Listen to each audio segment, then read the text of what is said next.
Irmãos amados, graça e paz. Queridos, vamos abrir as nossas Bíblias no livro de Atos, capítulo 3. Atos dos Apóstolos, capítulo de número 3, versículos de 11 a 26. Atos 3, de 11 a 26. Apegando-se ele a Pedro e a João, todo o povo correu atônito para junto deles no pórtico chamado de Salomão. À vista disto, Pedro se dirigiu ao povo dizendo: Israelitas, por que vos maravilhais disto, ou por que fitais os olhos em nós como se pelo nosso próprio poder ou piedade o tivéssemos feito andar? O Deus de Abraão, de Isaque, de Jacó, o Deus de nossos pais, glorificou a seu servo Jesus, a quem vós traístes e negastes perante Pilatos, quando este havia decidido soltá-lo. Vós, porém, negaste o santo e justo e pediste que vos concedessem um homicida. Dessarte, mataste o autor da vida, a quem Deus ressuscitou dentre os mortos, do que nós somos testemunhas. Verso 16. Pela fé em um nome de Jesus, é que esse mesmo nome fortaleceu a este homem que agora vedes e reconheceis. Sim, a fé que vem por meio de Jesus deu a este saúde perfeita na presença de todos vós. E agora, irmãos, eu sei que o fizestes por ignorância, como também a vossas autoridades, mas Deus assim cumpriu o que dantes anunciara por boca de todos os profetas, que o seu Cristo havia de padecer. Arrependei-vos, pois, e convertei-vos para serem cancelados os vossos pecados, a fim de que da presença do Senhor venha tempos de refrigério, e que envie ele o Cristo, que já vos foi designado Jesus, ao qual é necessário que o céu receba até aos tempos da restauração de todas as coisas, de que Deus falou por intermédio da boca dos seus santos profetas desde a antiguidade. Disse na verdade Moisés: o Senhor Deus vos suscitará dentre vossos irmãos um profeta semelhante a mim. A ele ouvireis em tudo quanto vos disser. Acontecerá que toda alma que não ouvir a esse profeta será exterminada do meio do povo. E todos os profetas, a começar com Samuel, assim como todos quantos depois falaram, também anunciaram estes dias. Vós sois os filhos dos profetas e da aliança que Deus estabeleceu com vossos pais, dizendo a Abraão: na tua descendência serão abençoadas todas as nações da terra. Tendo Deus ressuscitado o seu servo, enviou-o primeiramente a vós outros para vos abençoar, no sentido de que cada um se aparte das suas perversidades. Senhor, que as palavras dos meus lábios e o meditar do meu coração sejam agradáveis na tua presença, Senhor, rocha minha e redentor nosso, em Cristo. Amém. Irmãos, nós estamos refletindo sobre o livro de Atos dos Apóstolos, que recebe esse nome por ser o registro dos primeiros passos dos apóstolos. Então o Senhor Jesus foi assunto aos céus, o Espírito desceu sobre a igreja para capacitá-la a testemunhar do Evangelho da salvação, testemunhar do Senhor Jesus Cristo, e essa igreja, ela ainda continua nesse momento observando algumas realizações de milagres. Os irmãos devem lembrar que o Senhor Jesus Cristo disse que quem em seu nome cresce, faria obras maiores, as quais ele fez. Então, quando Jesus foi assunto aos céus, os milagres nos moldes que Jesus realizava, não estou me referindo aos milagres de hoje, os supostos milagres, para não chamar de pseudos milagres. Com isso eu não estou dizendo que Deus não é poderoso para fazer, que fique claro, mas que muito do que se diz é bem duvidoso.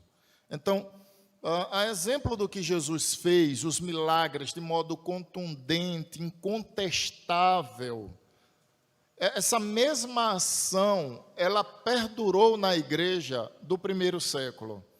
Exemplo disso é o que acontece no início do capítulo 3. Então, Pedro e João vão chegando ao templo, ao pórtico, que se chamava Pórtico de Salomão, e há um homem coxo, um homem aleijado.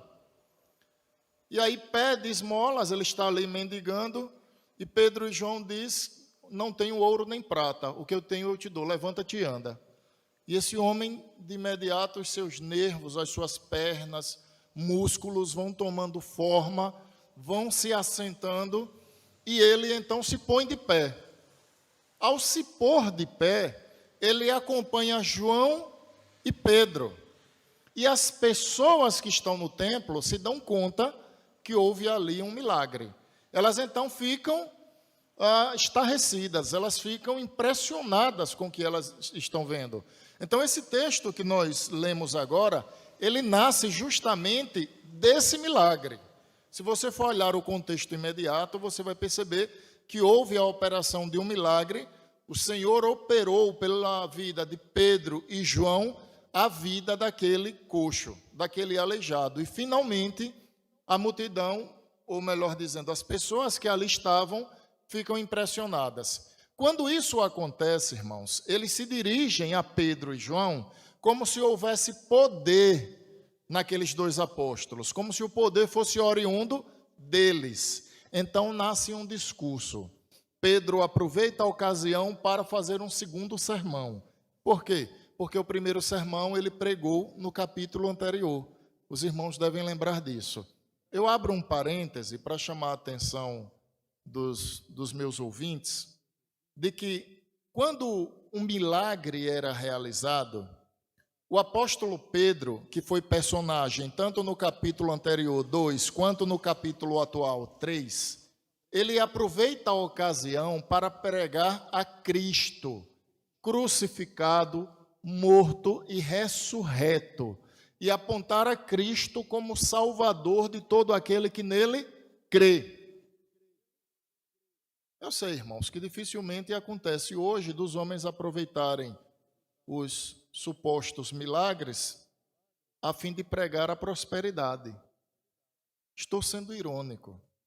Os supostos milagres que acontecem hoje, ou pseudos milagres, que impressionam os homens, fazem com que pastores usem isso como um trampolim ou como uma escada, um degrau. Para quê? Para atrair as pessoas, para dia a dia elas darem mais, elas empobrecerem, enquanto eles enriquecem com a teologia da prosperidade. Eu estou sendo irônico nas minhas palavras, porque aqui já há uma demonstração categórica do que é um verdadeiro apóstolo, ou um verdadeiro servo do Deus vivo, à vista do que acontece nos dias atuais. Pedro aproveita a ocasião no capítulo 2 do Pentecostes, a descida do Espírito Santo. O Espírito Santo desce, nós vimos isso na semana passada. As pessoas que estão de fora observando se aproximam, uns perguntam: o que é isso que está acontecendo entre nós? E outros afirmam: eles estão embriagados. Atitude de Pedro. Pedro chama aquela multidão e diz: vocês lembram daquele Nazareno a quem vocês crucificaram? É ele o Cristo. O que vocês estão vendo aqui é o derramamento do Espírito Santo como promessa, como comprovação que ele verdadeiramente é Deus encarnado. As pessoas se depararam com o milagre e ouviram o quê? Aquele a quem vocês crucificaram, ele é o Cristo. O Espírito Santo que desce é o cumprimento de uma promessa apontada em Joel, capítulo de número 2. Vocês precisam se arrepender. Essa foi a pregação de Pedro, capítulo 2. No capítulo seguinte, acontece algo semelhante. Só que agora não é a descida do Espírito Santo. Agora é a ocasião de um aleijado ser curado. E as pessoas então ficam mais uma vez impressionadas e Pedro traz um novo discurso ou um novo sermão. Vamos agora tentar compreender o teor desse sermão então do apóstolo Pedro. Queridos, dos versículos de número 11 ao verso de número 16, nós vamos observar que Pedro tira o foco dele. As pessoas estão pensando que há poder nos apóstolos, oriundo deles mesmos. Por quê? Porque havia uma cultura muito forte na época, que essa ideia, ou a ação miraculosa, era oriunda muitas vezes dos homens. Então era muito comum magos, homens que faziam magias ou operavam algum tipo de sinal. Era natural que a multidão então cercasse, acreditando que ele era, ou que havia nele um poder oriundo da sua própria capacidade. Isso de modo semelhante acontece com Pedro. Vejam só, versos de 11 a 16.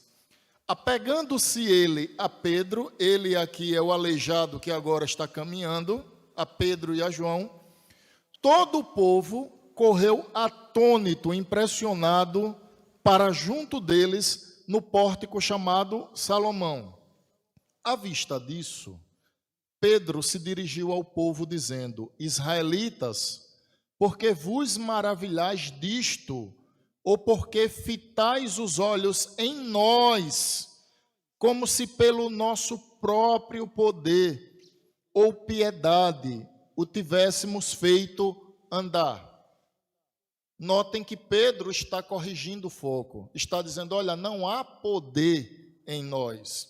Vocês estão impressionados com o que vocês têm visto, imaginando que em nós haja poder em razão de uma piedade. Eu sei, irmãos, que essa pregação hoje, ela está muito defasada, porque a pregação de hoje é: venham, observem o pastor que vem de São Paulo, ele cura o câncer. Venham, observem o missionário que vem de Santa Catarina, o missionário que vem do Chile. Venham, observem o apóstolo que vem não sei de onde. Esse homem faz milagres. Essa é a pregação de hoje. Pregação de Pedro. Por que vocês estão impressionados conosco? Não há poder em nós mesmos. Irmãos, eu sei que quase não há diferença, mais uma vez estou sendo irônico, entre o que acontece com o sermão de Pedro e com os sermões atuais. Notem que as pessoas hoje também ficam impressionadas com milagres, ou pelo menos com supostos milagres. A exemplo do que aconteceu com Pedro, que naquela ocasião não era um pseudo-milagre, mas era um milagre genuíno. Afinal de contas, quando Jesus é assunto aos céus, esse poder que ele derrama, para que continue confirmando que ele está presente à vida da igreja, porque Jesus realizava milagres como uma forma de confirmar que de fato ele era Deus. João 20:30, na verdade ele realizou muitos outros milagres que não estão escritos neste livro. Estes, porém, foram escritos para que vocês creiam que Jesus é o Filho de Deus. Então, a realização de milagres era uma forma de comprovar que de fato Cristo era o Filho de Deus, entre outras, obviamente. Mas o milagre, ele deixa as pessoas impressionadas, tanto nos nossos dias quanto na época de Pedro. Mas a mensagem é diferente.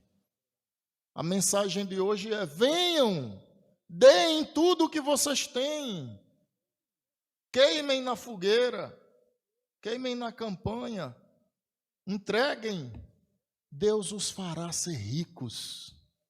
E aí os olhinhos começam a brilhar, as cifras começam a subir e a correr, a mente daqueles que se dizem crentes começam a computar. E essa não foi a mensagem pregada por Pedro. Pedro chama a atenção da multidão, diz: vocês estão impressionados conosco, mas esse poder não é nosso. Não é em razão de uma piedade que nós temos poder para operar um milagre. Aí nota, irmãos, o discurso de Pedro que segue aí a partir do verso de número 13. O Deus de Abraão, de Isaque e de Jacó, o Deus de nossos pais, glorificou a seu servo Jesus. Repare, ele tirou o foco dele e disse: é Cristo. É o que Pedro está fazendo aqui. O Deus de Abraão, de Isaque e de Jacó, o Deus dos nossos pais. Que pais são esses? São aqueles primeiros pais próximos dos seus ouvintes? Não. Ele está se referindo aos pais iniciais, aos patriarcas. Ele está dizendo: olha, o Deus de Abraão, a quem vocês respeitam muito, que é o pai da fé, Isaque, o Deus de Jacó, o Deus dos patriarcas da fé, é esse mesmo Deus que glorificou o Senhor Jesus Cristo. É isso que ele está dizendo no verso de número 13. A quem vocês traíram, vocês negaram perante Pilatos, quando este havia decidido soltá-lo. Ele está dizendo: olha, Pilatos estava resolvido a soltá-lo, a soltar Jesus Cristo. Mas vocês o traíram, vocês o negaram. E pior, irmãos, verso número 14. Vocês, porém, negaram o santo e justo e pediram que vos concedessem um homicida. Ele está falando de quem aqui? De Barrabás. Sabe o que é que Pedro está dizendo? Vocês lembram aquele Nazareno que vocês traíram, que vocês negaram, que Pilatos estava disposto a soltar? Vocês preferiram um homicida ao autor da vida. É o que Pedro está dizendo.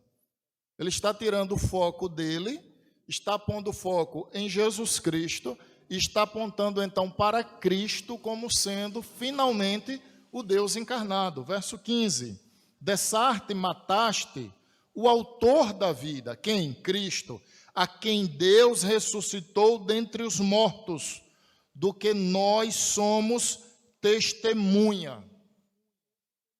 Aí ele segue no verso número 17. Pela fé em o nome de Jesus, é que esse mesmo nome fortaleceu, e é que esse mesmo nome fortaleceu a esse homem que agora vedes e reconheceis. Sim, a fé que vem por meio de Jesus deu a este saúde perfeita na presença de todos vós. O sermão de Pedro nesse primeiro momento é simples. Deixa eu traduzir em poucas palavras. Vocês estão impressionados comigo, Pedro e João, mas vocês precisam saber que quem operou esse milagre é aquele a quem vocês negaram e traíram, aquele mesmo homem que Pilatos estava disposto a soltar, mas vocês preferiram um homicida. Vocês pediram para soltar Barrabás em lugar de Jesus. Esse mesmo Jesus é o servo do Senhor, é aquele que Deus havia prometido, o Deus de Abraão, o Deus de Isaque e o Deus de Jacó. Esse mesmo Deus teve a esse Cristo, o Cristo que vocês rejeitaram, é o Jesus que foi escolhido por Deus. Ou seja, aqueles a quem vocês rejeitaram é aquele a quem Deus aprovou. Aquele a quem vocês crucificaram é aquele a quem Deus ressuscitou. É o que Pedro está afirmando aqui.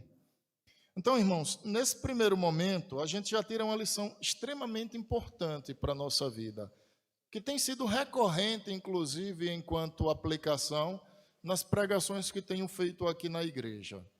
Nós temos vivido dias que a oratória, a eloquência, o poder de persuasão tem enganado ou tem tentado enganar, se possível, os eleitos de Deus.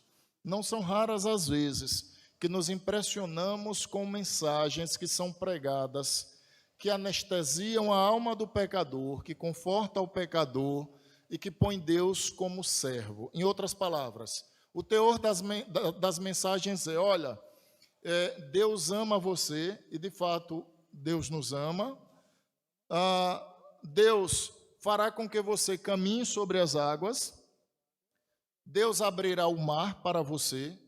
Deus fará isso e Deus fará aquilo outro por você. Notem que o teor das mensagens sempre é: Deus fará algo por você. Mas eu não vejo mensagens que dizem assim: por que você não vai se arrepender do seu pecado? Por que você não se humilha diante de Deus? Por que você não esvazia de si mesmo? Por que você não admite que necessita da graça de Deus? Essa era uma mensagem semelhante pregada por João Batista. Não é pregada pelos pregadores atuais. A mensagem de Pedro tira o foco dele e põe em Cristo. As mensagens atuais não fazem isso. As mensagens atuais põem o foco no homem. Se os irmãos pararem para pensar um pouco, quando você for ouvir uma mensagem, de muitos pregadores hoje que puxam a verdadeira carreata, melhor dizendo, puxam um verdadeiro número de seguidores, não tenho nada contra quem tem um grande número de seguidores. Eu não estou atrás de seguidor nenhum, prova disso é que eu não tenho Instagram, eu não tenho Facebook, não tenho nada disso, então não estou preocupado com isso. O que eu quero dizer é, muito do que se ouve hoje, irmãos, não é evangelho. O evangelho, ele chama o homem de pecador e chama Cristo de santíssimo. O evangelho humilha o homem e exalta a Cristo. Peguem essa referência e perguntem se o sermão de João Batista faz isso. Faz? Faz. Peguem essa referência e contrastem com o sermão do apóstolo Pedro, para ver se faz isso. Faz? Faz. Peguem essa referência e contrastem com os sermões da atualidade. Fazem? Sua maioria não. Sua grande maioria não. Isso deve nos chamar a atenção, porque às vezes há coisas que a gente julga como inofensiva. Há coisas que a gente olha assim e diz, mas não há tanta maldade nisso. Ou se há maldade, ele não quis expressar essa maldade. É um pobre coitado enganado. É um homem que não estudou teologia. Ele não é um teólogo, ele é um advogado. Ele não é um teólogo, ele é um publicitário. Não é um teólogo, é isso ou é aquilo outro. Muitas vezes a gente pensa dessa forma. O grande problema, irmãos, é que não há uma prática certa sem um conhecimento certo. Não há uma prática correta do Evangelho se o conhecimento do Evangelho for deturpado. O Evangelho, ele é puro. O Evangelho, ele é límpido como a água. Qualquer coisa que se misture ao Evangelho o contamina, como acontece com a água. Então, ninguém pode imaginar seguir uma fé genuína em um evangelho que é deturpado. É isso que eu estou dizendo. O que eu estou fazendo nesse primeiro ponto dessa reflexão, irmãos, é contrastando o evangelho que Pedro pregava e que os seus ouvintes eram alimentados com o evangelho que se prega hoje e com a forma que nós temos visto o Senhor hoje. Muitos de nós temos visto a fé errada porque temos ouvido as pessoas erradas. E isso é um problema sério. Você já ouviu um conselho de uma pessoa que não tem gabarito para aconselhar? Ou então você já viu acontecer alguém que de repente está passando por algum problema na vida e os vizinhos chegam para aconselhar? Você já viu como é? Cada um aponta para uma direção. Olha, se eu fosse você, eu faria isso. Não, mulher, se eu fosse você, não faria dessa forma, faria daquela outra. As pessoas, igual a baratas tontas, apontando um norte esse a qual elas não têm. Nem elas possuem esse norte. O mesmo acontece com a fé, irmãos. Se a nossa fé, ela não for genuína, ela não for alimentada, das Escrituras Sagradas, do Evangelho como ele é, nós caminharemos em direções erradas. Por que faremos isso? Porque não tem como ensinamento errado trazer uma prática certa. Não tem, irmãos. Não há como fazer isso. Hoje, quando saímos de Maceió, pus no GPS, saímos da casa de Marcelo e Elma. Ao invés de vir pelo litoral, eu já segui um caminho que eu conheço. Asfaltado, pavimentado, há anos que já existe. Quando contrariei o GPS, aí ele apareceu 543 quilômetros. Aí eu pensei, vem cá, da casa de Marcelo para Laranjeiras dá 260. Como é que esse GPS está marcando 546? Nem para Recife dá. E eu com o olho na pista e o outro no GPS. E eu pensando, eu quero ver até quando ele vai continuar dessa forma. Não disse nada a ninguém, mas só observando. Eu quero ver até quando ele vai continuar dessa forma. Depois de meia hora ele corrigiu. Depois de meia hora. Não estou fazendo uma crítica ao GPS não, tá, irmãos? Porque depois da pólvora, depois do ar-condicionado, do chuveiro elétrico, o GPS talvez seja a melhor... O GPS, nas minhas contas aí, deve ser a quarta ou quinta melhor invenção do homem. Pólvora, roda, pólvora, ar-condicionado, chuveiro elétrico, GPS. Pronto, na minha conta, o GPS está em quinto lugar. Mas, de vez em quando, ele dá umas mancadas comigo. Irmãos, se eu fosse seguir aquela direção, que, graças a Deus, eu conhecia a direção correta, eu sabia qual era o caminho correto. Se eu fosse seguir o que ele estava me apontando, eu não teria como trilhar no caminho que de fato me traria ao meu destino final. Assim é o Evangelho. Quando ele não é puro, quando ele não é simples, não tem como nós termos uma prática pura e simples. Às vezes nós estamos pensando algo sobre Deus que Deus não falou sobre ele. Às vezes estamos pensando a nosso respeito ou sobre a nossa vida, coisas que aprovamos e que o Senhor tem reprovado veementemente. Então não há como o ensinamento errado trazer uma prática correta. Pedro diz, o foco não sou eu, vocês estão enganados. O foco é aquele a quem vocês crucificaram. Segunda parte, versos de 17 a 21. E agora, irmãos, eu sei que o fizeste por ignorância, como também a vossas autoridades. Mas Deus assim cumpriu o que dantes anunciara por boca de todos os profetas, o que seu Cristo havia de padecer. Arrependei-vos, pois, e convertei-vos agora para serem cancelados os vossos pecados. Pedro agora não apenas corrige o foco, que não é ele, mas Cristo, mas agora ele diz, em que pese vocês terem crucificado a Cristo e ter desprezado o Senhor pela fé, por ignorância, vocês precisam se arrepender. Isso aqui traz uma lição. O fato de alguém ser ignorante com relação a algo sobre o Senhor, não torna essa pessoa isenta de culpa. Perceberam isso? O que eu quero dizer é, ninguém pode chegar diante de Deus e dizer, Senhor, mas eu não sabia. Eles trataram o Senhor Jesus daquela forma por ignorância. Pedro diz isso. E o que é ignorância? A ignorância é falta de conhecimento. Mas o fato de não saber algo que deveria saber acerca da vida cristã, acerca da fé, acerca do Senhor, não torna essa pessoa isenta de culpa, porque se assim fosse, Pedro não teria dito, vocês precisam se arrepender. Pedro não os isentou da responsabilidade. E aí o texto prossegue. Mas Deus assim cumpriu o que dantes anunciara pela boca dos profetas. Agora, verso 19: arrependei-vos, pois, e convertei-vos para serdes cancelados os vossos pecados, a fim de que, da presença do Senhor, venham tempos de refrigério, e que envie Ele o Cristo. E esse envie Ele o Cristo agora se refere à sua segunda vinda, porque Ele já havia vindo.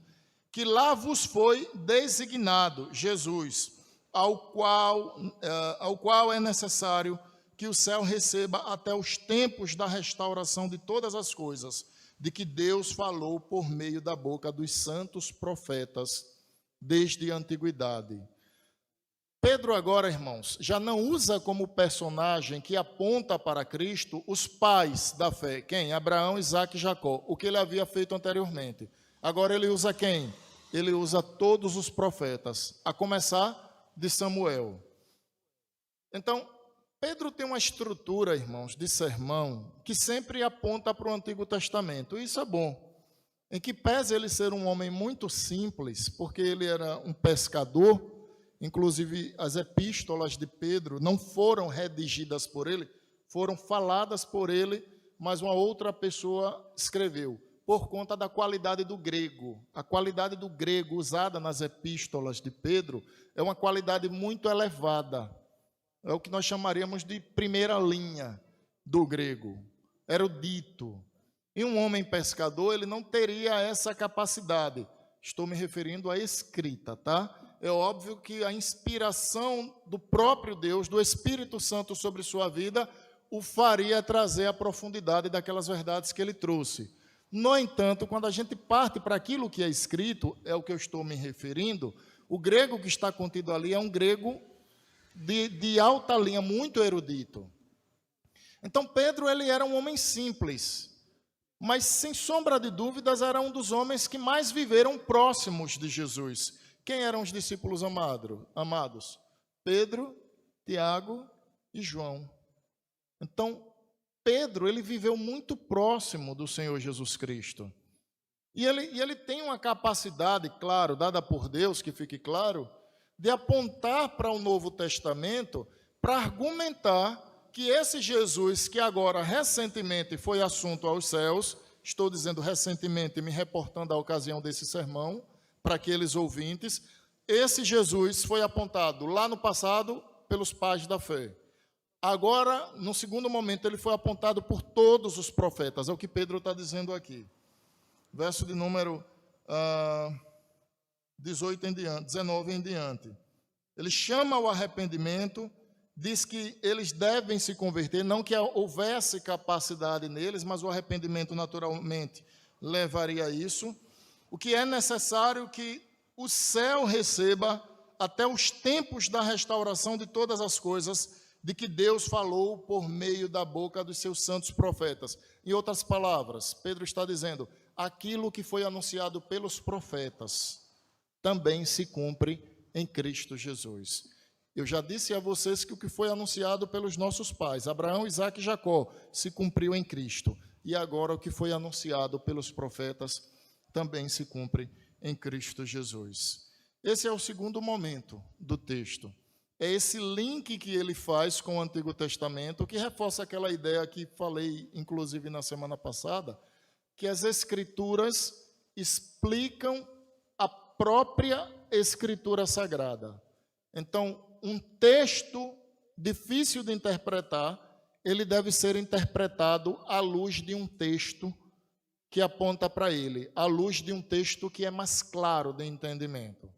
Por exemplo, no Novo Testamento, não foram raras as vezes que Jesus disse assim, vocês ouviram o que foi dito, olho por olho, dente por dente. Os homens têm uma prática equivocada dessa ordenança. Jesus veio e disse, eu, porém, vos digo. Jesus ali não está negando o que há no Antigo Testamento, ele está ampliando o entendimento, ele está elucidando, ele está tornando claro. Por quê? Porque não há como conhecer a Deus fora da sua palavra. Aí eu volto àquilo que disse a semana passada. Eu sei que de modo extraordinário, uma pessoa que não tem capacidade de responder o chamado externo, que é o chamado da palavra, como um deficiente mental, alguém que tem um déficit mental, essa pessoa pode ser salva? Pode, se eleita sim. O Espírito Santo faz então uma obra extraordinária nela, na ocasião da sua morte, e aí ela passa a crer no Evangelho. Eu sei, isso acontece, por exemplo, com as crianças eleitas quando morrem em uma idade que não tem capacidade de responder o chamado externo. Então, quando uma criança morre, sendo ela eleita, pastor, o que é que acontece? Acontece que o Espírito Santo também faz nela um chamado extraordinário, porque ninguém vai entrar pelos portões do céu sem crer que Jesus é o Cristo. Pronto, ninguém. Não, pastor, não. Ninguém entra pelos portões do céu sem acreditar que Jesus é o Cristo. Mas, pastor, e os que têm um déficit mental? O Espírito Santo vai fazer eles crer. Estou me referindo a eleitos, tá, irmãos? Pastor, e de repente uma criancinha que não tem capacidade para responder o chamado do Evangelho. Um bebezinho que morreu, pastor, o que é que acontece com ele? O Espírito Santo fará crer. Até um bebezinho, força de expressão, tá, irmãos? Porque a alma não tem tamanho. A alma de criança, a alma de adolescente, a alma de adulto, a alma de idoso. A alma não tem tamanho, não tem essa ideia de idade a qual nós temos. Mas uma criança não cruzará os portões do céu sem crer que Jesus é o Cristo. Ninguém passa pelos portões do céu sem crer que Jesus é o Cristo. Ninguém. Pedro, no seu sermão, ele dá notoriedade a isso. Ele faz aqueles que são seus ouvintes compreender que o Nazareno, que era um homem comum no sentido de poder ser visto, ser tocado e ouvido, ele de fato era o caminho para a salvação. Ele é a salvação, melhor dizendo, tá bom? Queridos, por fim, versículos de 22 em diante, diz assim: disse na verdade Moisés: o Senhor Deus vos suscitará dentre vós, irmãos, um profeta semelhante a mim. A ele ouvireis em tudo quanto vos disser. Acontecerá que de toda alma que não ouvir a esse profeta, será exterminado do meio do povo.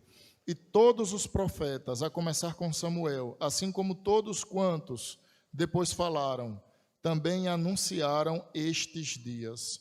Vós sois os filhos dos profetas e da aliança que Deus estabeleceu com vossos pais, dizendo a Abraão: na tua descendência serão abençoadas todas as nações da terra. Tendo Deus ressuscitado o seu servo, se refere a Jesus, enviou-o primeiramente a vós outros para vos abençoar, no sentido de que cada um se aparte das suas perversidades. A última parte do sermão de Pedro, irmãos, vai dos versículos de 22 em diante. E aqui ele cita duas passagens do Antigo Testamento. Ele cita Deuteronômio, capítulo 18, versículo de número 15. Deixa eu até abrir, irmãos, para fazer a leitura desse texto. Deuteronômio 18, verso 15, diz assim: o Senhor teu Deus te suscitará um profeta no meio de ti, de teus irmãos, semelhante a mim, disse Moisés. A ele ouvirás. Observem que Pedro está citando esse versículo no verso de número 22 do capítulo 3 de Atos dos Apóstolos. Ele está dizendo: Moisés falou sobre Jesus Cristo, sobre aquele que foi rejeitado pelos pecadores, sobre aquele que vocês preferiram Barrabás em lugar dele. Moisés falou sobre ele. Ele era esse grande profeta que Deus suscitou para que todos o ouvissem. Pronto, essa é a primeira passagem. Segunda passagem, ele cita capítulo 22 do livro do Gênesis, quando na ocasião o Senhor promete que Abraão seria pai de uma grande nação. Pastor, onde é que ele está citando isso? Ele está citando no versículo de número 25. vós sois os filhos dos profetas e da aliança que Deus estabeleceu com vossos pais, dizendo a Abraão, na tua descendência serão abençoadas todas as nações da terra. Gênesis, capítulo 22. E ele conclui dizendo, tendo Deus ressuscitado o seu servo, ou seja, ele está falando, tanto Moisés quanto Abraão se reportaram a Cristo. O mesmo Cristo, o qual vocês trocaram pelo homicida Barrabás. Tendo Deus ressuscitado o seu servo, enviou-o primeiramente a vocês, para vos abençoar, no sentido de que cada um se aparte da sua perversidade. Aqui, amados, ele está apontando para o privilégio que os judeus tiveram de receber a Cristo, e aqui receber não me refiro pela fé, mas receber Deus encarnado entre eles antes de todos os povos. Jesus veio para os que eram seus, mas os seus não o receberam. Evangelho de João, capítulo 1, versículo 12. Mas todos aqueles que o receberam, deu-lhes o poder de se tornarem filhos de Deus. Então o Senhor encarnou aonde? O Senhor encarnou entre os judeus, o que era um privilégio. Eles estavam vendo a Cristo de perto, encarnado. Privilégio esse que nós não tivemos. Pedro traz à memória deles isso. E o sermão de Pedro é encerrado com a seguinte palavra, que cada um se aparte dos seus pecados, da sua perversidade. Aqui, irmãos, eu queria aplicar falando sobre o privilégio de conhecer a Deus. Nós temos uma responsabilidade muito grande enquanto filhos de Deus, contrastada aos ímpios. Vejam só, os ímpios, eles não precisam mostrar amor por Deus. Eles não conhecem ao Senhor. Como fariam isso? Como esse mundo caído em pecado verá Cristo? Ele verá Cristo na vida da igreja, porque Cristo reina, ou a igreja em Cristo reina. O que eu quero dizer é, a única forma que o pecador tem de ver os traços do caráter de Cristo é na igreja do Senhor Jesus. Isso é uma responsabilidade, antes um privilégio, mas depois uma responsabilidade que recai sobre cada um de nós. É um privilégio porque somos salvos, e ser salvo é um privilégio. Vejam só, eu não estou dizendo que nós somos salvos por merecimento. Eu estou dizendo que o fato de sermos salvos é um privilégio, e é. Nós somos privilegiados pela graça de Deus, sobretudo por não sermos merecedores, o que torna essa graça ainda mais evidente. Deus presenteou com a sua graça pessoas que mereciam o castigo santo do Senhor. Então, é um privilégio, mas o privilégio de ser filho de Deus traz consigo o peso da responsabilidade do testemunho do Evangelho.